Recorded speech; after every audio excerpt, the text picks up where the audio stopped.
वासुदेव। ओम नमो भगवते वासुदेवाय। ओम नमो भगवते वासुदेवाय। ओम नमो भगवते वासुदेवाय। ओम नमो भगवते वासुदेवाय। ओम नमो भगवते वासुदेवाय। ओम नमो भगवते वासुदेवाय। ओम नमो भगवते वासुदेवाय। ओम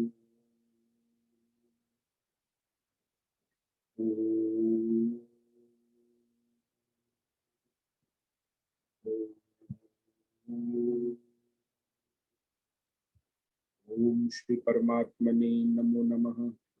ओम गण गणपतये नमो नमः। ओम सं सरस्वत्यै नमो नमः। ओम गुरुभ्यो नमो नमः। ओम सहना भवतु सहनौ भुनक्तु सह वीर्यं करवावहै तेजस्विनावधीतमस्तु मा विद्विषावहै।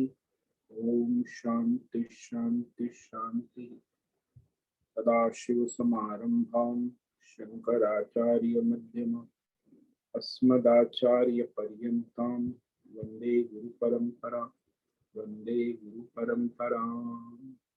ओम पार्थाय प्रतिबोधितां भगवतां नारायणेन स्वयं व्यासेन ग्रथितां पुराणं मध्ये महाभारत अद्वैतामृतवर्षिणीं भगवतीम् अष्टादशाध्यायिनीं मत्वामनुसन्दधामि भगवद्गीते भवद्वेषिणीम्। वसुदेवसुतं देवं कंसचाणूरमर्दनं देवकी परमानन्दं कृष्णं वन्दे जगद्गुरुं। नमस्ते परमं ब्रह्म सच्चिदानन्दरूपाय निर्गुणाय नमस्तुभ्यं ओंकाराय नमो नमः। ओंकाराय नमो नमः। सर्वे दुर्गाणि तरन्तु सर्वे भद्राणि पश्यन्तु सर्वे सद्बुद्धिमाप्नोतु सर्वे सर्वत्र नन्दतु। ओम तत्सत्। ओम ओम ओम। आप सभी ऑनलाइन नेटवर्क पर उपस्थित भगवद गीता श्रवण साधकों को आज प्रातः का अभिवादन अभिनंदन अभिवंदन। हरि ओम हरि ओम हरि ओम। हम सबको आज का यह दिव्य दिन देश काल विषय तन मन धन जन बुद्धि अध्यात्म भौतिक दैवी व्यष्टि समष्टि क्षेत्र सभी को अपने अपने पूर्व में अनंत जन्मों में किए हुए संचित पाप पुण्य धर्म अधर्म मिश्र कर्मों के पके हुए फल स्वरूप वर्तमान में आज अपने अपने प्रारब्ध अनुसार परमेश्वरी अचिंत्य योग माया के माध्यम से प्रसाद स्वरूप में प्राप्त हुआ है। अतः आज का यह दिव्य दिन परमार्थ हेतु निष्काम सेवा यज्ञ देव यज्ञ ऋषि यज्ञ पितृयज्ञ ध्रुव भूत यज्ञ सात्विक दान शारीरिक वाचिक मानसिक तप निष्काम कर्म योग ध्यान योग भक्ति योग ज्ञान योग साधनाएं स्वाध्याय वेद शास्त्रों का अध्ययन अध्यापन उपासना आराधना के लिए समर्पित करे और कराए। अत्यंत दुर्लभ मनुष्य जीवन की प्रत्येक क्षण परमार्थ धर्मार्थ हेतु सार्थक करे और कराए। आज विक्रम संवत 2080 अधिक श्रावण मास शुक्ल पक्ष की सप्तमी तिथि है। ये दोपहर 3:08 तक है। उसके बाद अष्टमी तिथि लग जाती। आज है चित्रा नक्षत्र, रात्रि 12:01 तक। उसके बाद स्वाति नक्षत्र लग जाता। आज है मंगलवार और यहाँ वर्षा ऋतु चल, तो ऊपर वर्षा है। कल यहाँ वर्षा नहीं थी, लेकिन गंगा जी का जल स्तर बढ़ा हुआ है, तो खतरे के निशान से 1 फीट नीचे चल रही है। दोनों ओर से तेज प्रवाह, तो वह मनुष्य गंगा किनारे वायु की गति 5-10 किलोमीटर प्रति घंटा चल रही है। ईस्वी सन 2023, 25 जुलाई 25 जुलाई 2023 सुबह के 7 बजने वाले हैं। कलयुग का प्रथम चरण 5248वां वर्ष, 7वां वर्ष, श्वेत वराह कल ब्रह्मा जी का 26वां दिन और 51वां वर्ष अभी अभी चल रहा है। तो ऐसे अनंत कोटि ब्रह्मा और ब्रह्मांडीय परमेश्वरीय अचिंत्य योग माया में हमारा यह एक ब्रह्मांड, इस ब्रह्मांड में ये पृथ्वी लोक में समुद्र के ऊपर जम्बू द्वीप, जम्बू द्वीप में वैदिक राष्ट्र भारत में उत्तर हिमालय प्रांत में उत्तराखंड राज्य टिहरी जिले में हिमालयन शिवालिक पर्वतमाला के अंतर्गत मणिकुट पर्वत के ऊपर नीलकंठ महादेव के सामने ऋषिकेश नगरी में मुनि की रेती प्रांत शीशमजाड़ी में अवधूत बाड़ा आश्रम के सी ब्लॉक के पहले माले से 5 नंबर कमरे, गंगा किनारे से हम स्वामी उत्तमानंद सरस्वती, भगवद गीता के आचार्य शिष्य स्वामी चिन्मयानंद सरस्वती महाराज, कपिलाद्वैत वेद व्यास भगवत पाद शंकराचार्य की श्रृंगेरी संन्यास परंपरा से शिक्षित दीक्षित सनातन वैदिक भारतीय हिंदू धर्म अनुसार संपूर्ण भगवद गीता ज्ञान यज्ञ ऑनलाइन चैतन्यमय जीवंत लाइव प्रसारण के अंतर्गत व्याख्यान माला भगवद गीता अध्याय 2 सांख्य योग के श्लोक नंबर 15 पर संस्कृत एवं हिंदी में व्याख्यान करेंगे। दिव्य पवित्र सरल व्यावहारिक सटीक पूर्ण वर्ण अक्षर पद वाक्य पंक्ति श्लोक अध्यायों की संगति संधि अन्वय शब्दार्थ वाक्यार्थ भावार्थ रहस्यार्थ के यथार्थ तात्पर्य से वैदिक शास्त्र वेद व्यास साहित्य शंकर भाष्य एवं परंपरागत सन्यासी आचार्यों की टीका टिप्पणी सहित आज का यह गीता व्याख्यान करेंगे। कृपया आप सभी श्रद्धा भक्ति ध्यान से परिपूर्ण होकर यह दिव्य श्रवण साधना करें, कुछ ग्रहण करें, कुछ अपने जीवन में धारण करें, कुछ चरितार्थ करें, अपने जीवन में निरंतरता लाए, अपनी और आध्यात्मिक भौतिक दैवी अशांति द्वंद्व मोह विक्षेप और धार्मिक अशास्त्रीय भ्रम भ्रांतियों से रहित होकर अपने अपने शरीर इंद्रिय प्राण मन वचन कर्म से एक रूप एकाग्र होकर के यह श्रवण साधना कर शुद्ध सात्विक सूक्ष्म भगवत विवेक बुद्धि करे और वेद शास्त्र आचार्य परंपरा अनुसार विवेक करे। पुनः पुनः इस व्याख्यान का श्रवण करे, मनन करे, चिंतन करे, चर्चा विचारणा करे, प्रचार प्रसार करे, लिंक भेजे, ग्रुप में शेयर कर, अपना और सबका परम कल्याण करे और कराए। ओम तत्सत। ओम ओम ओम। तो कल हमने श्रीमद् भगवद गीता अध्याय 2 सांख्य योग के श्लोक नंबर 14 पर व्याख्यान किया था,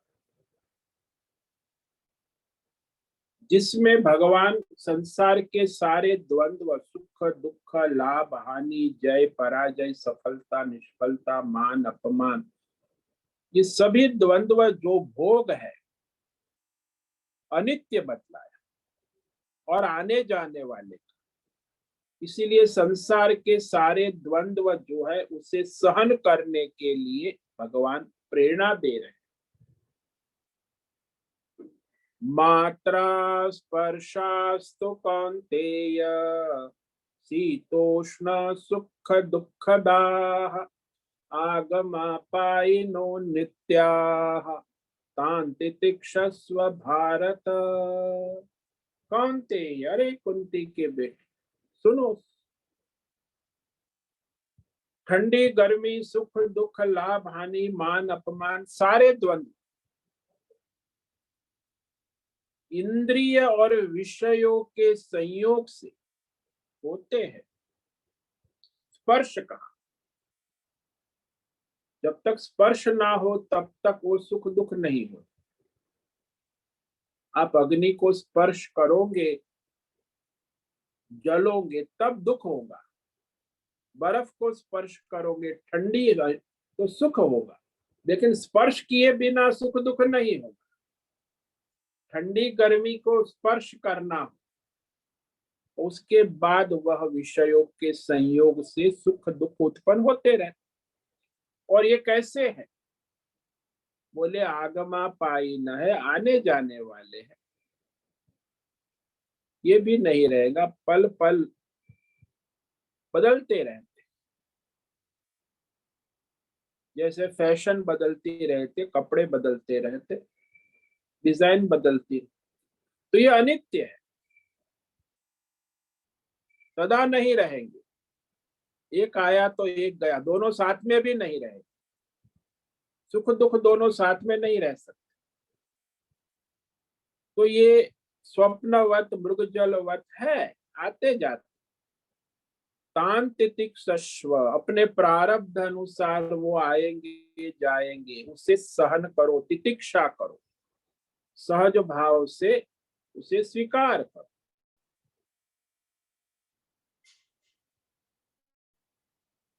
तो ये जो भगवान कह रहे हैं,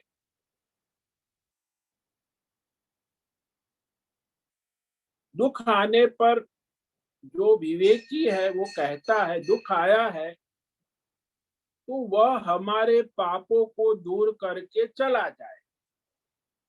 तो हमारे शुद्धिकरण के लिए आया है, हमें स्वशुद्ध करेगा। इसीलिए दुख के भोग प्रारब्ध के अनुसार भोग कर वो हमारे दुख जो है वो हमारे पाप को भी नष्ट कर देता है। अज्ञानी अविवेकी इस बात को नहीं समझता कि दुख निवृत्त होकर सुख आएगा, इसीलिए वह दुख का हटाने के लिए हाथ पैर पटकता। अब दुख को हटाने के लिए, सुख को प्राप्त करने के लिए ज्यादा पाप इकट्ठा करता रहता। दुनिया में सारे अधर्म जो है वो दुख को मिटाने के लिए और सुख को प्राप्त करने के लिए अधर्म होता है।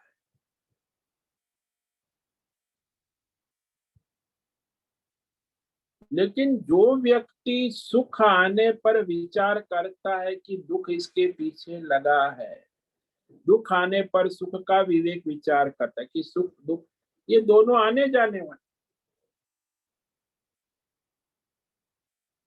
तो उसकी तितिक्षा सहन शक्ति सिद्ध हो। न दुख को भगाने के लिए उठा पटक करनी है, न सुख को पकड़े रखने के लिए उठा पटक, वो विवेक है। सारी दुनिया में यही चलता है 99। मैं क्या करूं, दुख आया, मैं क्या करूं, क्या न करूं, सुख आया, मैं क्या करूं क्या न करूं, ये सोचते हैं क्या करूं क्या न। और इतना सुख आ गया, क्या करूं क्या न करूं, इतना सारा बुफेट डिनर और इतनी 50 आइटम, मैं क्या करूं क्या ना करूं। अब खाने को एक रोटी भी नहीं मिली तो क्या करूं, आज भूखा हूं। तो सुख दुख में ये वृत्ति बनी रहती है, मैं क्या करूं क्या ना करूं। दुख में भी यही होता है, मैं क्या करूं, दुखी हूं, क्या ना करूं, सुखी हूं, क्या करूं क्या ना करूं।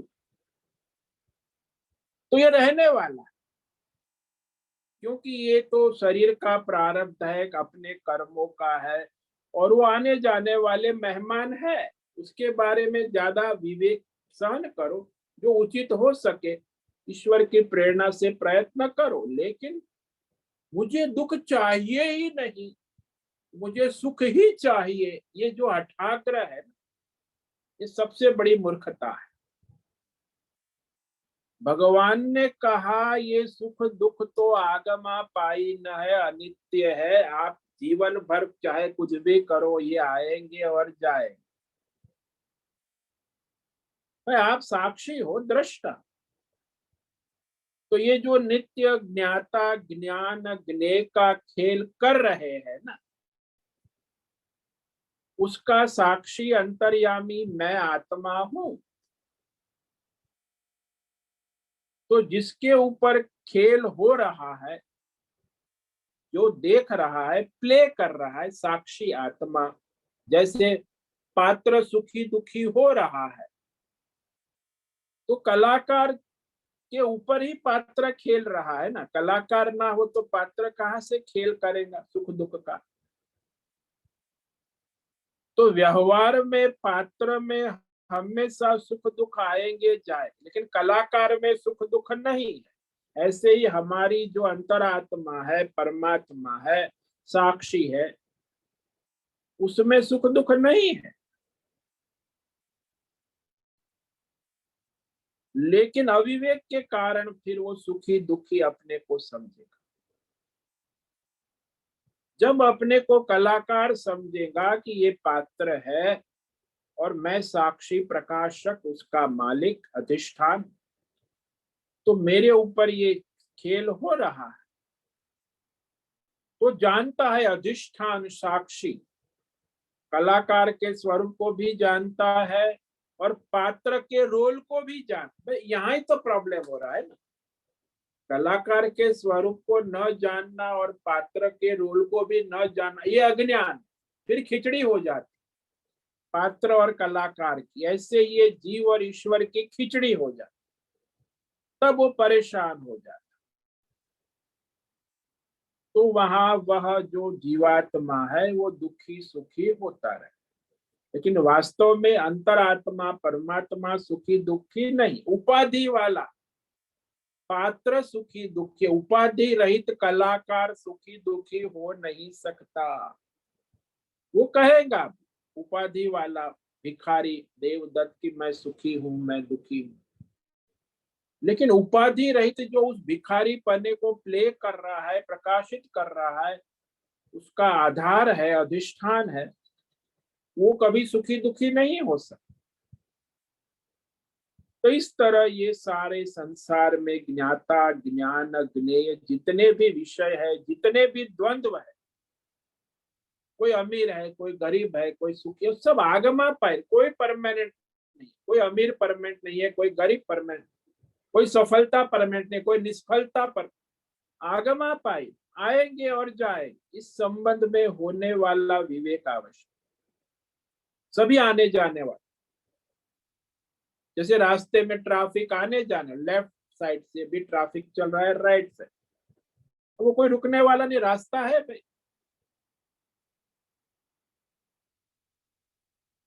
लेकिन यहाँ ये जो प्रतिक्रिया और क्रिया, इनके प्रति तो यही समस्या खड़ी कर।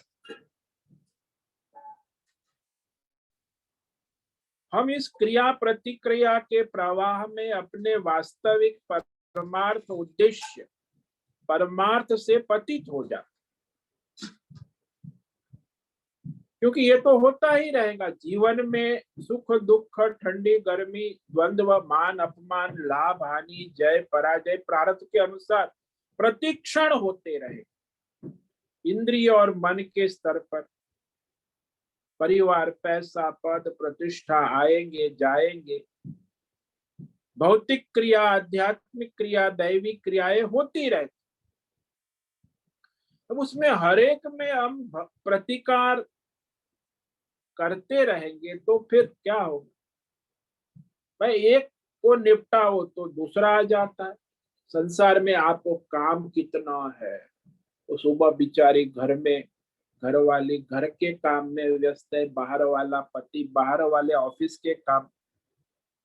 कहते हैं कि काम निपटा देंगे, अरे भाई एक दिन निपटाओ, आज 100,000 काम निपटाए, दूसरा काम आ जाता। दूसरे को निपटाओ तो तीसरा आ जाता, तीसरा दिन भी आ जाता है, चौथे काम को तो चौथा दिन भी आ जाता, चलता रहे। अब ये सारे काम निपटाने में ही हमारा जीवन का समय लग जाता है।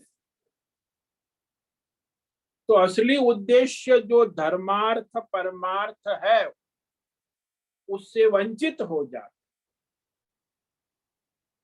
हाँ, जो धार्मिक व्यक्ति है वो परमात्मा की प्राप्ति करना चाहता है। ऐसे संसार में जितने भी धार्मिक है सब अमृत को चाहते हैं, मोक्ष चाहते हैं, परमात्मा को चाहते हैं, ऐसी बात नहीं।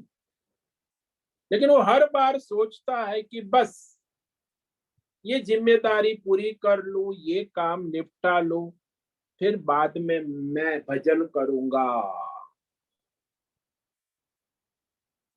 लेकिन वो निपटने वाला नहीं। जब तक शरीर है, प्रारब्ध है, शरीर के प्रारब्ध भोग चाहे ज्ञानी हो, अज्ञानी हो, मूर्ख हो, विद्वान हो, प्रारब्ध के भोग जब तक शरीर है तब तक वो बने रहेंगे। शरीर और संसार में है, वो आते जाते रहेंगे।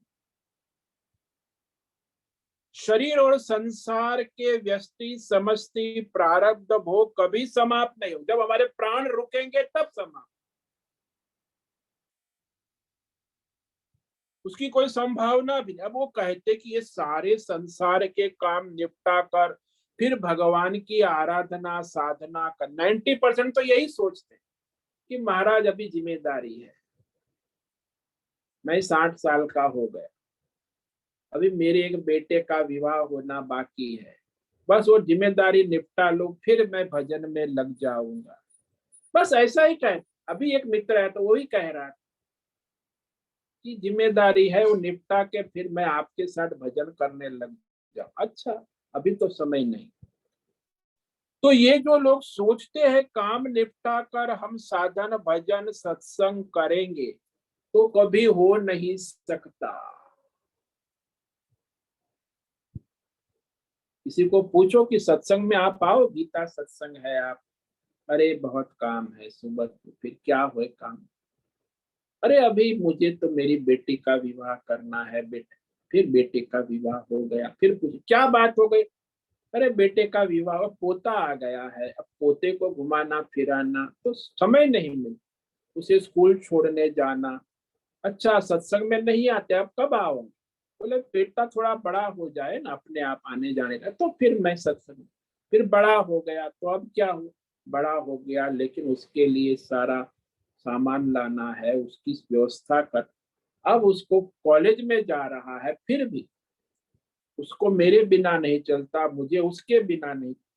तो अभी वो टाइम नहीं है सत्संग के।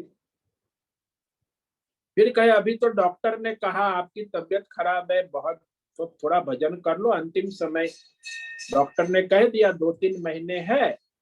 अरे इतनी जिम्मेदारी है, मैं कहाँ चिंता करूंगा, बेटी कहाँ है, बेटा कहाँ है, भाई का, वो फोन करते रहे, बेड पे भी मरने, अरे अभी भजन कर लो, मरने का समय आ गया, डॉक्टर कहे अंतिम भगवान का, अरे कहा उसको बुलाओ, मेरे पोते को, मेरा लाडला, उसको देखकर मैं मरूंगा। तो ये सारा संसारी पना जो है ना, ये निपटा कर साधना करेंगे, सबसे बड़ा भ्रम है मानव जाति। संभावना ही नहीं होगी। अभी नहीं कर रहे हो तो कभी नहीं कर सकते। तो ये द्वंद्व तो रहेंगे, संसार भी रहेगा, शरीर भी रहेगा, आसपास प्रारब्ध भी रहेंगे, सुख दुख भी रहेगा, समस्याएं भी रहेंगी, सब कुछ रहेगा। प्रतिक्रिया क्रिया प्रतिक्रिया चलती रहेगी, उनको होना ही है शरीर में और अंतकरण में वृत्ति। लेकिन हमको परमार्थ करना है, तो ये सब निपटा के नहीं, इसको भी निपट कर साथ में परमार्थ तत्व के लिए प्रयत्न करना चाहिए। इसीलिए भगवान ने कहा कि ये संसार और अपने शरीर के प्रारब्ध को सहन करो, तितिक्षा करो। द्वंद्व को सहन करने से क्या लाभ होगा? तो ये अब भगवान कह रहे, यदि आप इतना सहन करके परमार्थ के लिए प्रयत्न करोगे तो तुम्हें क्या लाभ? वो भगवान कह रहे श्लोक नंबर 15, यम ही न व्यथयन्त्येते पुरुषं पुरुषर्षभ सम दुःख सुखम धीरम सोमृतत्वाय कल्पते। यम ही न व्यथयन्ति पुरुषम पुरुषर्षभ सम दुःख सुखम धीरम स अमृतत्वाय कल्प। अर्जुन को कहा श्रेष्ठ, कहा पुरुष ऋषभ। इतने पुरुष है दुनिया में लाखों करोड़ों, उसमें तुम सर्वश्रेष्ठ धर्मात्मा हो, सिद्ध पुरुष हो, अध्यात्म भौतिक दैवी सभी सिद्धियों वाले। इसलिए मनुष्यों में उत्तम जो होता है ना, जैसे गोल्ड मेडलिस्ट है, उसे पुरुष ऋषभ कहते। अरे अर्जुन, तुम सुख दुख में समता रखो। व्यष्टि समष्टि प्रारब्ध से वो आते रहेंगे जाते। धीर, जो विवेकी है, धीर पुरुष इस द्वंद्व से व्यथित नहीं होते, व्याकुल न व्यथयन्ति। जो इस संसार से, शरीर से और द्वंद्वों से, सुख दुख से व्यथित व्याकुल नहीं होते हैं, वह अमृतत्वाय कल्पते, मोक्ष रूपी अमृत का प्याला पीने योग्यता प्राप्त कर लेते हैं। यानी मृत्यु से अमर हो जाते, क्योंकि आत्मा की अमरता सिद्ध करने के लिए तैयार हो जाते। तो मृत्युमय अमृत, अमृत मृत्युमय, अमृत की ही जो मृत्यु की ही मृत्यु है ना, उसी को अमृत कहते। मृत्यु की मृत्यु हो जाती, कभी आपकी मृत्यु हो ही नहीं, तो आत्मा ही अमर है ना।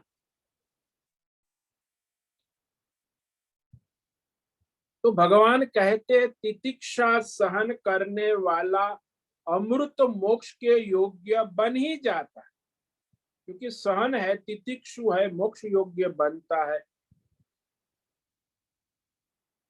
तो लोग ज्यादातर पूछते, संसारी लोग, कि सहन करने से सांसारिक भौतिक अध्यात्मक दैवी लाभ मिलेगा कि नहीं मिलेगा? हम तो सहन करेंगे, लेकिन सामने वाला फिर भी विक्षेप करता रहेगा तो हम क्या? हमारे सहन करने की भी कोई सीमा होती है ना। हमारे सहन करने से सामने वाला बदल जाएगा नहीं, तो कब तक सहन? हाँ, लौकिक लाभ होता है, आध्यात्मिक लाभ होता है, दैवी लाभ होता है, तो हम सहन करते हैं। भगवान ने यहाँ कहा कि लौकिक लाभ, भौतिक लाभ, आध्यात्मिक लाभ नहीं, पारमार्थिक लाभ के योग्य बन जाओ। पारमार्थिक लाभ मोक्ष अमृत के योग्य बनोगे। ये जो सांसारिक भौतिक अध्यात्म दैव सारे लाभ है, वो तो आने जाने वाले, अनित्य है।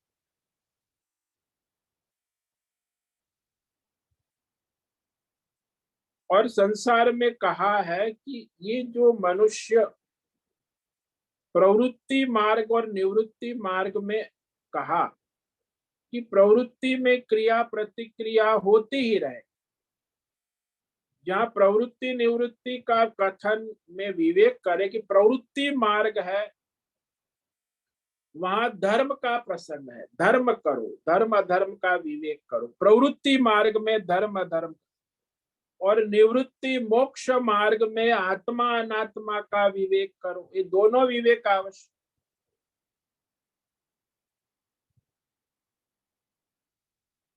भगवान ने कहा मोक्ष अमृत के योग्य कौन हो जाते?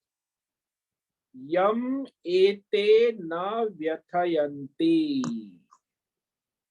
जो इस शरीर और संसार के द्वंद्वों से व्यथा नहीं करते, व्यथित नहीं, व्याकुल नहीं, घबराहट नहीं हो, हर्ष शोक नहीं हो। भाई सुख है, सभी को सुख दिखेगा, दुख है दुख ही दिखेगा।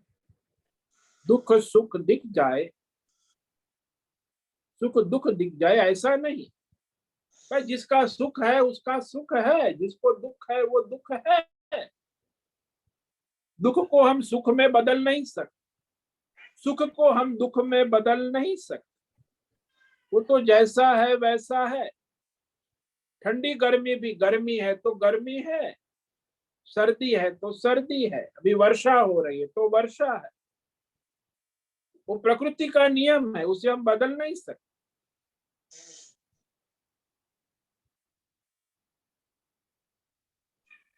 तो व्यथा जो है उन चीजों को अपना स्वरूप समझकर होती। जैसे संसार में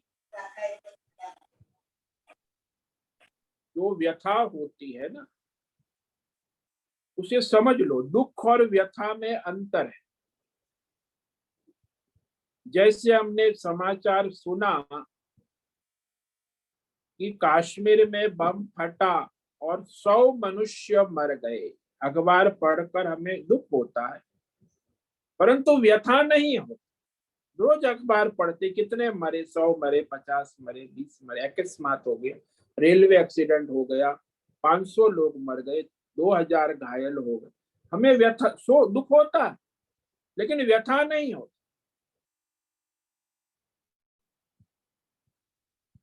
परंतु जब हमारा कोई स्वजन मरता है घर में, हमारी बहन भाई पिता पुत्र माता, परिवार का कोई स्वजन मरता है, तो वहां केवल दुख नहीं व्यथा भी होती है। घटना तो एक ही है, मृत्यु की है। वहां अकस्मात में बम फटने से इतने लोग मर गए, वो भी मर गए, मरने की घटना में कोई परिवर्तन नहीं, घर में भी मर गए हमारे स्वजन, लेकिन स्वजन के मरने से व्यथा होती है, हमें शोक होता है, छाती में जलन होती, विषाद योग जिसको अर्जुन ने कहा ना, हाथ पैर कांपने लगते हैं, ठंडे पड़ जाते हैं, मन चकराने लगता है, चक्कर आते हैं, छाती बैठने लग, बहुत सारे लक्षण जो अर्जुन के विषय वो सब होते, क्योंकि हमारा स्वजन की मृत्यु है ना। तो व्यथा और दुख में अंतर है। जैसे दोनों जगह, एक जगह दुख से व्यथा हो रही है क्योंकि उसके साथ अपना राग आसक्ति तादात्म्य नहीं है, लेकिन जहां राग आसक्ति तादात्म्य है, इसलिए वहां दुख नहीं व्यथा में बदल जाता है, वो दुख व्यथा में बदल। जहां अपने स्वजन संबंध का राग आसक्ति नहीं है, तो वहां तादात्म्य नहीं है ना, इसलिए वहां मृत्यु का कष्ट दुख नहीं होता कि मृत्यु हो गई, इसका दुख तो होता है लेकिन व्यथा नहीं होती।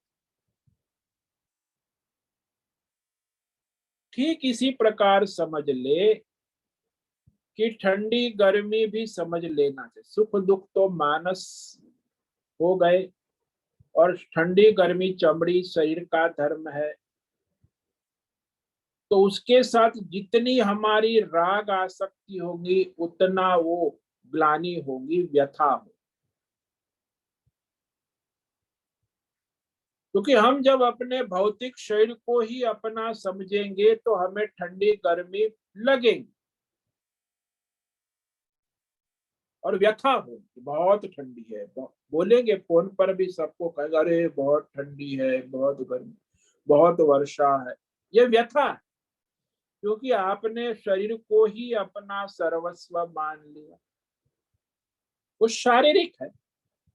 और सूक्ष्म स्तर पे जो मन के स्तर पे जो होता है सुख दुख, तो वो भी गाने लगते, अरे बड़ा दुख, हमारे स्वजन की मृत्यु हो गई। सूक्ष्म शरीर को समझकर दुखी होते। तो ये स्थूल और सूक्ष्म दोनों, यहाँ स्थूल शरीर पर ठंडी गर्मी और सूक्ष्म शरीर में वह सुख दुख का वृत्ति उत्पन्न होती रहे। अब देखो इसका खेल कैसा है कि मानो कि आप पुण्य कमाने के लिए यहाँ गंगा किनारे आए हैं, पर गंगा का पानी तो बर्फ जैसा ठंडा है, कोई गर्म पानी नहीं है। लेकिन आप फिर भी गंगा का नाम करते, हर हर गंगे नमस्कार करके गंगा में डुबकी लगाते, 1 2 3 स्वजनों के नाम की, तो भी वहां संतोष होता है कि मैंने गंगा स्नान किया, धर्म सिद्ध किया। तो वहां ये विवेक हुआ ना कि मैं ठंड पानी से दुख नहीं हुआ।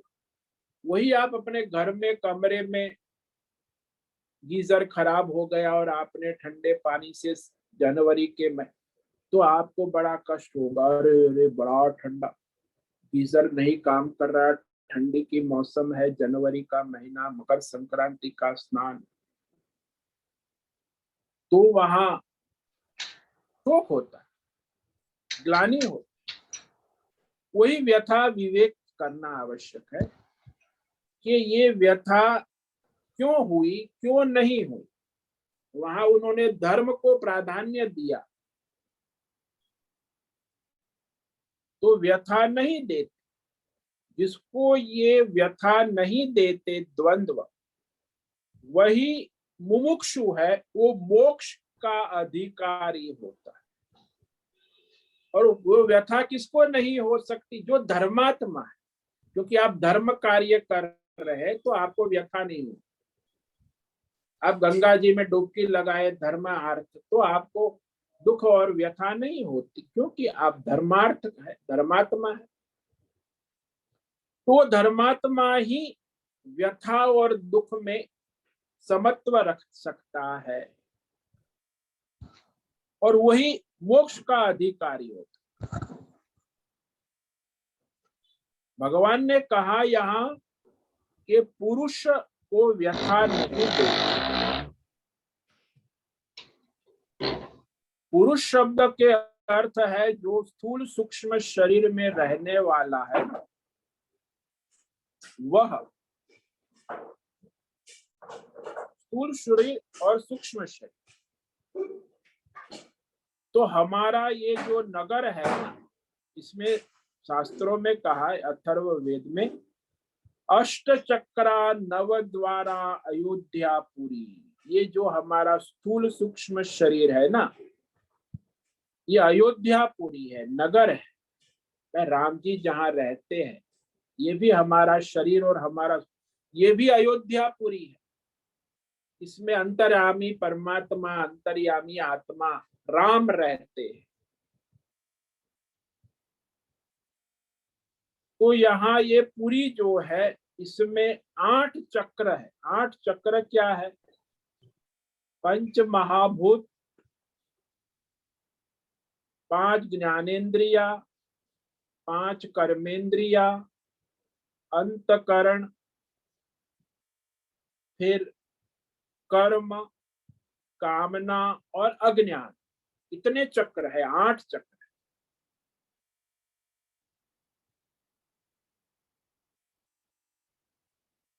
ये जो 8 चक्र है ना, इसे समझना आवश्यक।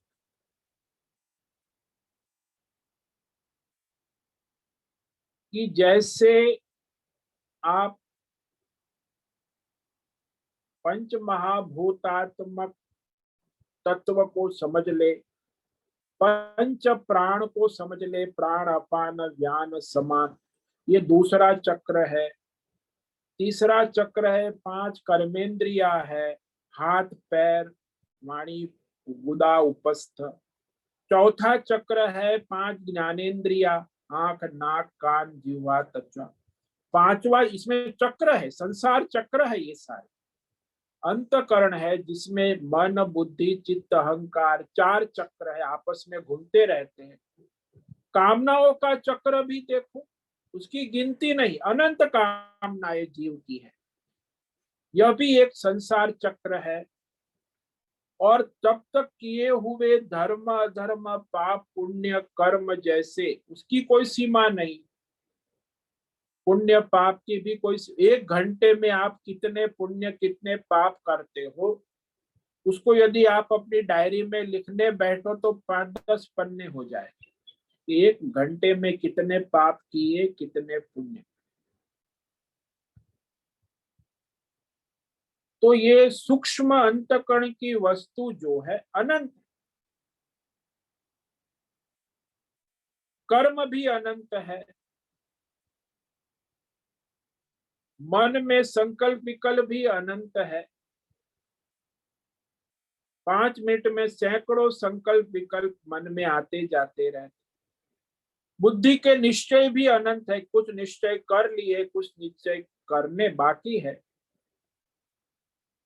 चित्त में अनंत जन्मों के संस्कार पड़े हैं, ये भी चक्र है। और अहंकार तो है ही।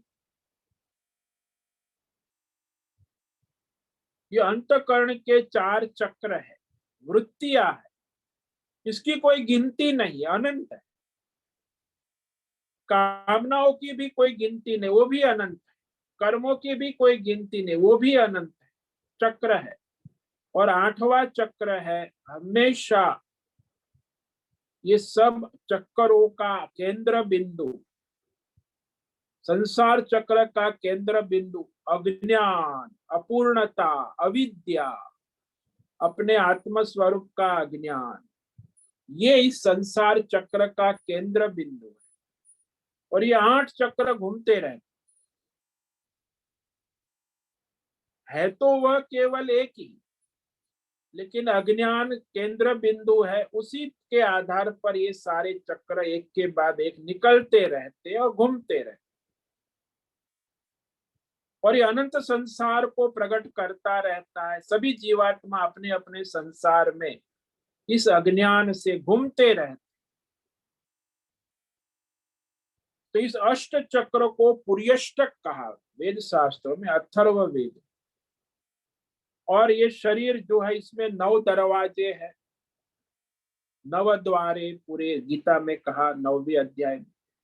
नैव कुर्वन्न कर, ये जो 7 दरवाजे अपने मुख पर है, कान के 2 दरवाजे, आंख के 2 दरवाजे, नासिका के, और एक मुख यानी ऊपर मस्तक में 7 दरवाजे।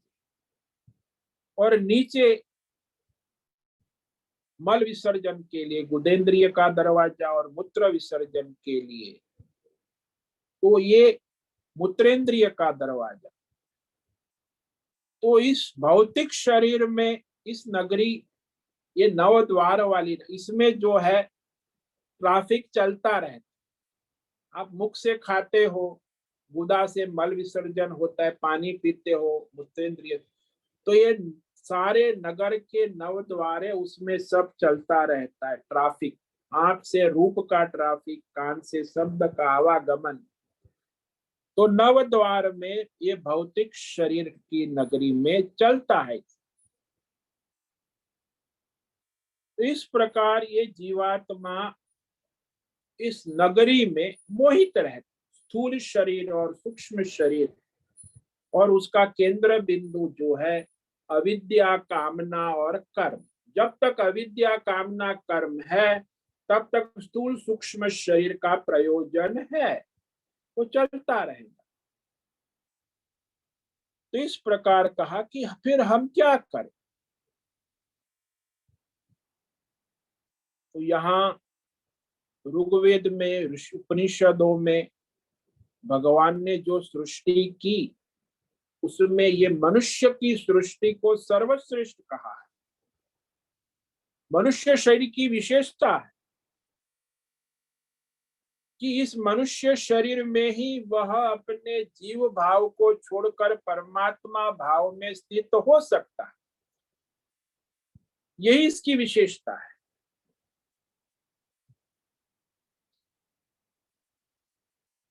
तो इस पर हम कल विचार करेंगे कि ये जो अमृत तत्व है उसे प्राप्त करना है तो ये मनुष्य व्यथा से उपराम होना आवश्यक। तो इस श्लोक पर हम कल और भी विचार करेंगे। ये बड़ा अद्भुत श्लोक है कि सहनशील बनोगे, साधक बनोगे तो अमृत मोक्ष की योग्यता प्राप्त कर लोगे। ये भगवान गारंटी दे रहे, गारंटी कार्ड है। यम ही न व्यथयन्ते ते पुरुषम पुरुषर्षभ सम दुख सुखम धीरम सोमृतत्वाय कल्पते। पुरुषर्षभ यानी मनुष्य में जो श्रेष्ठ मानव है, अर्जुन को संबोधन किया कि कोई भी मनुष्य इस संसार में जो सुख दुख में समत्व रख पाता है, यानी विचलित नहीं हो, व्यथित नहीं,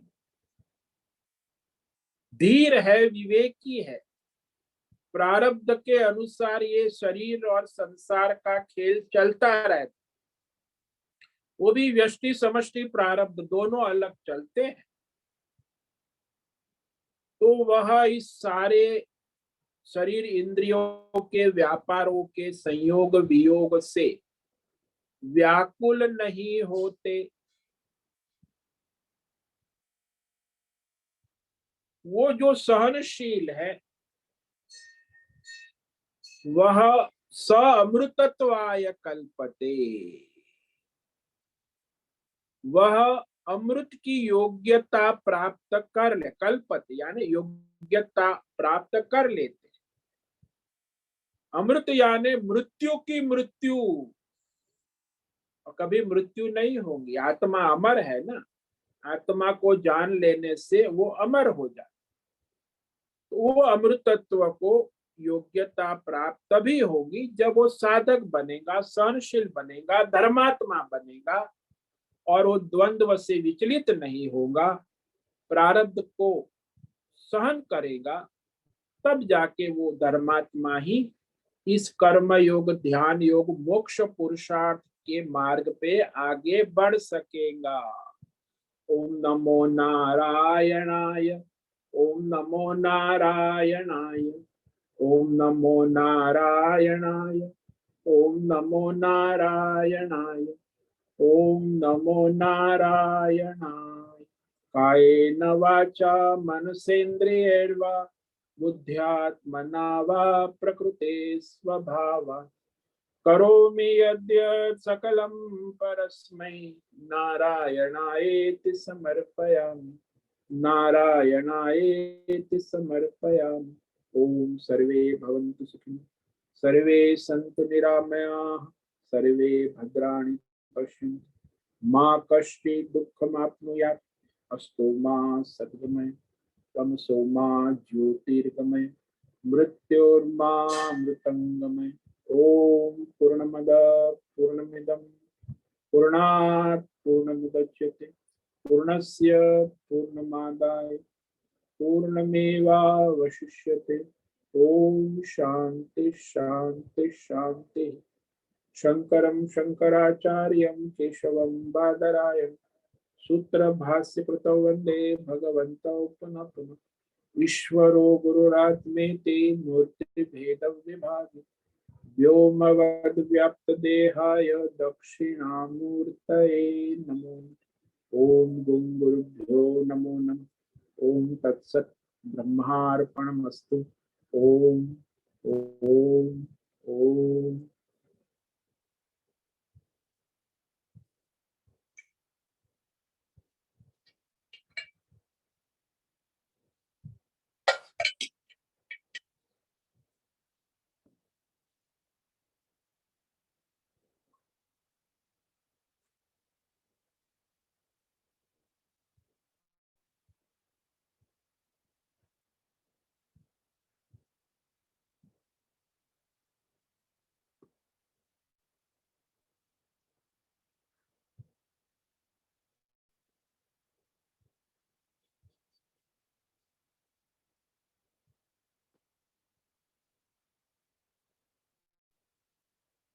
अभी प्रश्नोत्तरी का समय है, किसी भी साधक को कोई प्रश्न है पूछ सकते।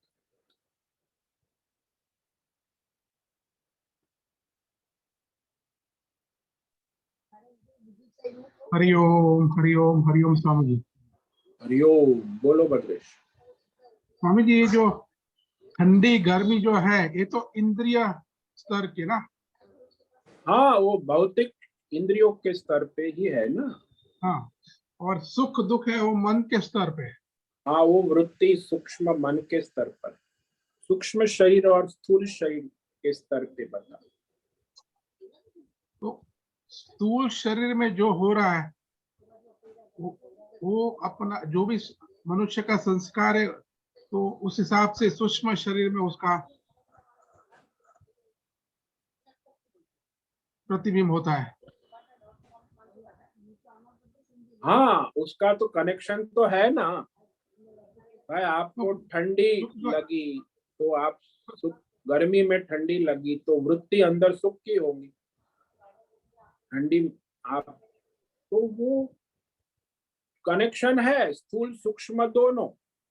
व्यक्ति बाहर आप, व्यक्ति हाँ, हर व्यक्ति जो रहते हर एक व्यक्ति के लिए ठंडी तो वही है, मगर उसका उसका अनुभव सुख दुख का अलग है। हाँ, सुख दुख अनुभव अलग है ना। वही वो तो तो मैंने वो उनके दृष्टांत दिया ना हाँ। कि आप गंगा जी का ठंडी में जनवरी महीने में मकर संक्रांति का स्नान करते हैं तो आपको दुख नहीं होता, धर्म किया हर्ष होता है, सुख वृत्ति है। लेकिन वही आप अपने घर में मकर संक्रांति, आपका गीजर खराब हो गया और घर का ठंडा पानी नल का ना, तो आप दुखी हो जाते, करे बड़ा ठंडा वो, क्योंकि वो बुद्धि नहीं है ना, धर्म बुद्धि नहीं है। तो ठंडा पानी, गंगा का ठंडा पानी दुख नहीं देता, घर का ठंडा पानी दुख देता है।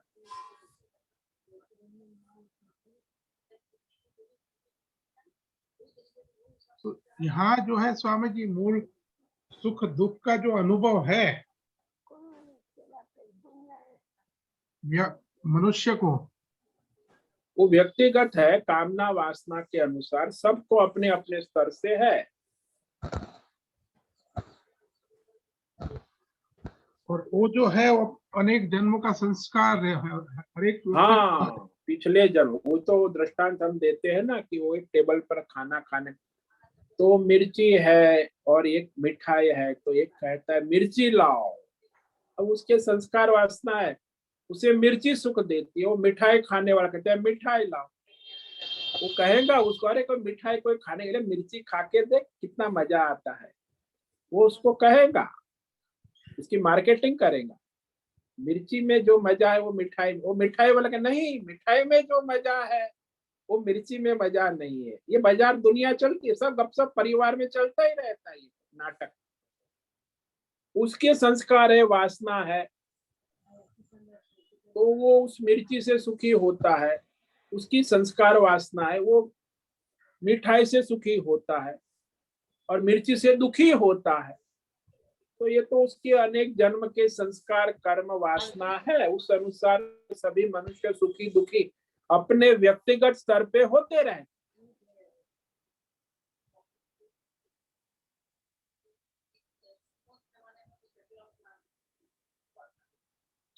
ये जो ये जो मनुष्य सुखी दुखी होता है वो तो उसका एक भ्रम ही तो है, जो अज्ञान है उसका उसको। हाँ, वो अज्ञान है, भ्रम है, वही तो कहा ना, अध्यास कहो, अज्ञान कहो, भ्रम कहो, वो तादाद में है, उसका राग है, संस्कार उसी, तो उसीलिए वो दुखी होता है। ये दृष्टांत दिया ना हमने कि भाई मृत्यु तो होती है, वहां अकस्मात में 300 लोग मर गए, उसमें दुख होता है। लेकिन जो अपने स्वजन घर में मर गए तो उनकी व्यथा, ये यहाँ व्यथयंती का व्याकुल, ये व्यथा और दुख में फर्क।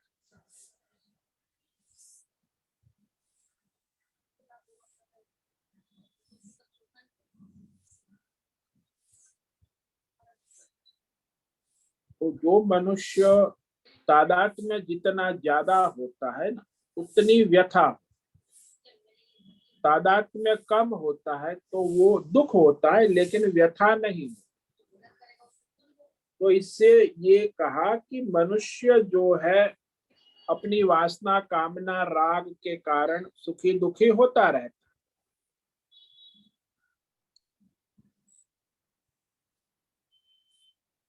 क्योंकि स्थूल स्वामी जी, सूक्ष्म शरीर तक ही होगा ना, स्थूल शरीर और सूक्ष्म शरीर।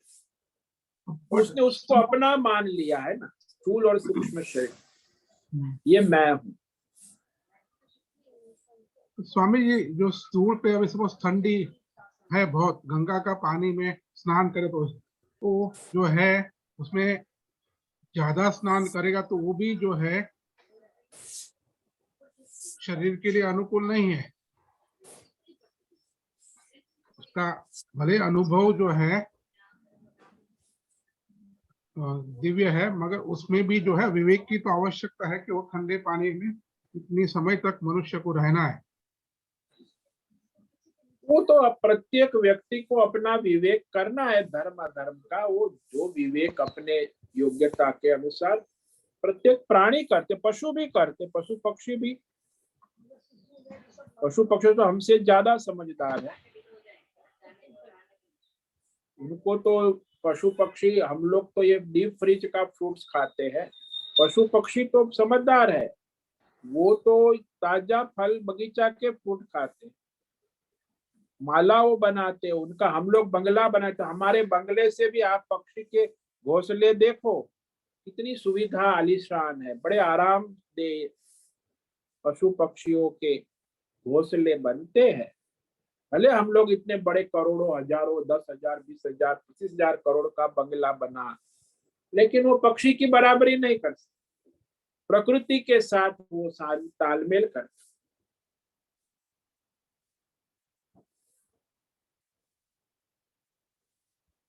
तो मनुष्य अपना समझता है कि संसार में जो विशेषताएं है, मनुष्य जो साधन सुविधा भौतिक, उसमें देखा जाए तो वास्तव में मनुष्य से तो पशु पक्षी आगे है।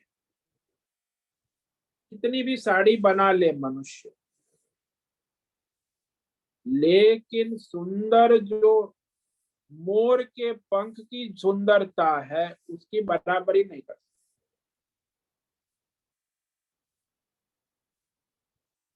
परंतु एक चीज है विषय जो पशु पक्षी नहीं कर सकते, वो मुख्य है ये परमार्थ और धर्मार्थ। बाकी ये अर्थ काम तो भोग तो पशु पक्षी भी करते हैं, मनुष्य उसमें कोई, आप पैसा कमाते हो, बंगला बनाते हो, भोग करते हो, पशु भी अपना घोंसला बनाते हैं, बंगला बनाते। तो ये अर्थ काम तो दोनों में समान है। मनुष्य में विशेषता ये है कि वो धर्मार्थ करके परमार्थ की योग्यता प्राप्त कर सकता है।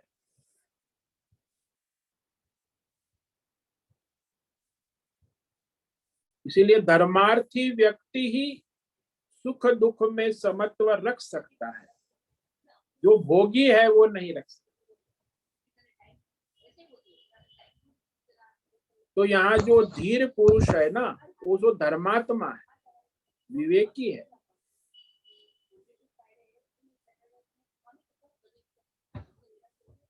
और तभी वो परमार्थ के योग्य बनता है। हाँ, प्रणाम स्वामी जी। हाँ बोल। स्वामी जी विभूति योग में बताते हैं कि इंद्रियों में मन हूँ, तो मन और आत्मा एक ही है जो ईश्वर भगवान? नहीं नहीं नहीं, वो विभूति इसलिए बताया कि वो मन जो है अंतकरण है, वो वैसे परमात्मा द्वारा प्रकाशित होता है। इसीलिए मन स्वयं हमारे जीवन में अंतकरण को, वह मन का मतलब अंतकरण सूक्ष्म शरीर है।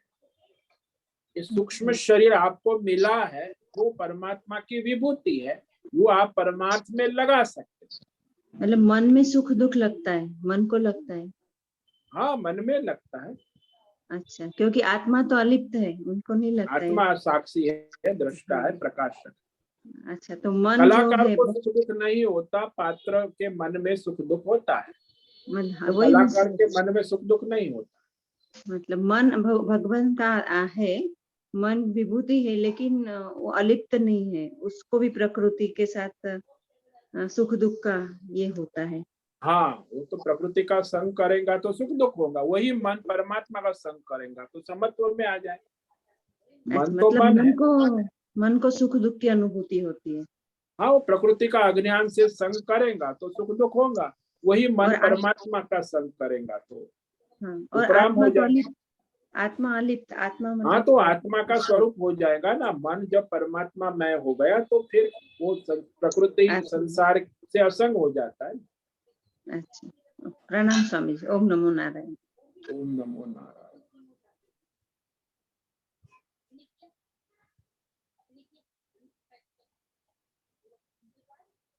ठीक है, आज का समय पूरा हो रहा है। सभी साधकों को आज का ओम नमो नारायण, सबको ओम नमो नारायण। नारायणाय स्वामी। ओम नमो नारायण स्वामी जी। ओम नमो नारायण स्वामी ओम जी। नमो नारायण। ओम नमो नारायण। उससे निवेदन है आज का सत्संग पूर्ण करें। ओम नमो नारायण। ओम नमो आज नारायण का स्वामी जी। आज का यह देव सत्संग हम यही पूर्ण करते हैं। सभी साधकों को ओम नमो नारायणाय। सभी साधकों को ओम नमो नारायणाय।